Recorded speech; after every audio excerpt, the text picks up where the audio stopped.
के 11 बजे मिर्ज़ापुर गांव के पास एक पुराना बस स्टॉप था जहां कोई रुकना नहीं चाहता था।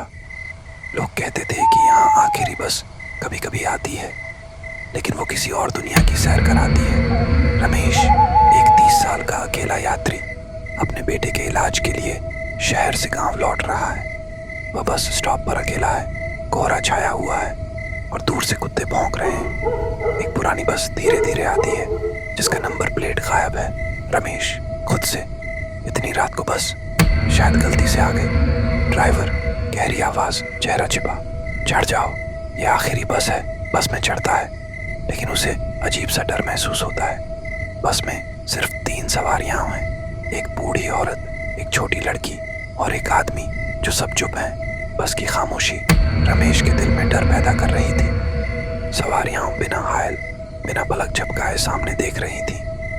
रमेश बूढ़ी औरत से बात करने की कोशिश करता है, लेकिन वो सिर्फ मुस्कुराती है। छोटी लड़की रमेश को घूरती है और उसकी आंखें खाली लगती हैं। आदमी अपनी टोपी नीचे रखे हुए है। रमेश को बस का रास्ता अजीब लगता है। वो गांव की बजाय जंगल की ओर जा रही है। रमेश, आंटी, ये बस कहाँ जा रही है? बूढ़ी औरत हंसते हुए, जहाँ सबको जाना होता है बेटा। बस अचानक रुकती है और बाहर एक पुराना कब्रिस्तान दिखता है। ड्राइवर कहता है, यहाँ उतरना है। कब्रिस्तान की ठंडी हवा रमेश के रोंगटे खड़े कर रही थी। उसे लग रहा था कि कोई उसे देख रहा है। रमेश ड्राइवर से पूछता है कि वो यहाँ क्यों रुके, लेकिन ड्राइवर गायब है।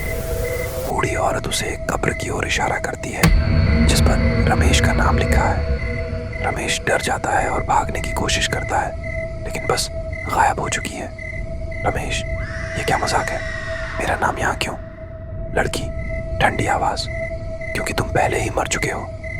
रमेश को फ्लैशबैक होता है। वो शहर से लौटते समय एक दुर्घटना में मर चुका था। सवारियां आत्माएं हैं जो मृतकों को उनकी अंतिम मंजिल तक ले जाती हैं। रमेश का दिल सच्चाई स्वीकार नहीं कर पा रहा था। वो मर चुका था, लेकिन उसका बेटा उसे वापस बुला रहा था।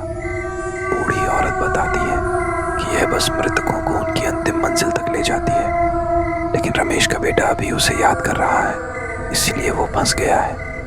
रमेश को एक मौका मिलता है। वो अपने बेटे को अलविदा कहने के लिए वापस जा सकता है। बस फिर से चल पड़ती है। बूढ़ी औरत, तेरा बेटा तुझे पुकार रहा है, लेकिन वक्त कम है। रमेश, मुझे उससे मिलना है, बस एक बार, बस। रमेश के गांव की ओर बढ़ती है, लेकिन रास्ते में अंधेरा गहराता है। बस आखिरकार रमेश के गांव में रुकी, लेकिन कुछ तो गलत था। रमेश अपने घर जाता है और अपने बेटे को सोते हुए देखता है। वो उसे गले लगाने की कोशिश करता है, लेकिन उसका हाथ हवा में से गुजर जाता है। बूढ़ी औरत प्रकट होती है और कहती है, तेरा वक्त खत्म हो गया, अब चल।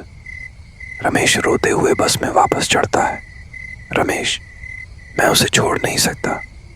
बूढ़ी औरत, कोई नहीं छोड़ता, फिर भी जाना पड़ता है। बस गायब हो जाती है। अंत में कैमरा बस स्टॉप पर जूम करता है, जहां एक नया यात्री इंतजार कर रहा है और दूर से बस की हेडलाइट्स दिखती हैं।